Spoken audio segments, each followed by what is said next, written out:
story of Maryam and Isa alayhim as-salam, inshallah. Lastly, I just want to close as we're discussing the Quran. I want to mention 5 obligations that we have towards the Quran, each and every one of us, and we should do introspection to see where we stand in each of these 5 different categories. The first responsibility that we have is recitation of the Quran, or qira'atul Quran.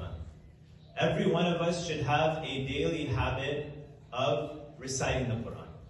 And if you struggle with recitation, then you have an obligation to go and learn it from people who are more experienced. Every one of us should do this. Then number 2, we have a responsibility to memorize a portion of the Quran. Now this does not mean everyone has to memorize the entire Quran, but make an effort to keep progressing in this manner. Now, when, alhamdulillah, I had the opportunity to memorize the Quran, and when I finished, my teacher told me that you have completed the sunnah of the Quran, but you still have yet to do the obligation, which is acting upon the Quran. And acting upon the Quran is the third responsibility that we have. There's a funny story that goes in which a companion of the Prophet ﷺ, he had survived and he was in old age while after the Prophet ﷺ had passed away. When he was in old age, one day he came out of his house very excited, very happy, and he went to the masjid and told the people there that I have finished the Quran. The people sitting there are thinking, what's so special about that? It's like if you have an imam who one day announces that he has finished memorizing Surah Al-Ikhlas. That would not be, you would wonder, like, isn't that something that people do when they're children? So this great companion is coming and telling his students that I have memorized the Quran.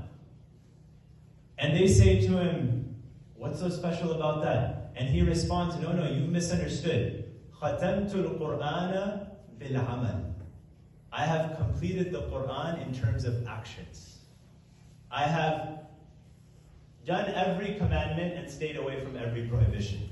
And then he went on to discuss what the last commandment was that he did, which was the fact that the ruling about knocking 3 times, and if the person doesn't respond, then you leave.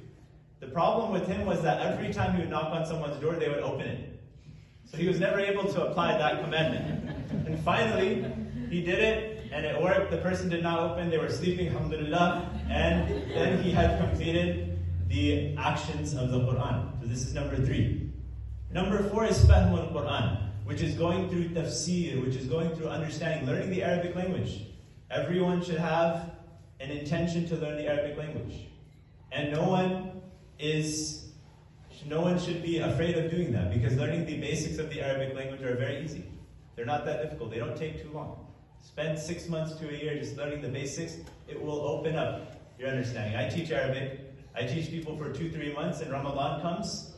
They're amazed at what they can do with only 2-3 months of Arabic. So everyone should learn Arabic to understand the Quran. How many of us get our bachelor's, master's, PhDs? How many of us are able to go through so many educational feats? Then what are you going to tell Allah on the Day of Judgment? What did you do for His book? What did you do for His deen? You understood every other subject, but you didn't spend any time trying to understand basic things about His book. And then number 5 is spreading the Quran, which is Tabligul Quran.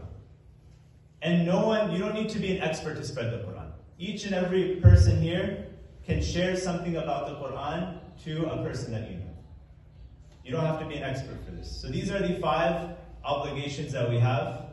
We ask Allah Ta'ala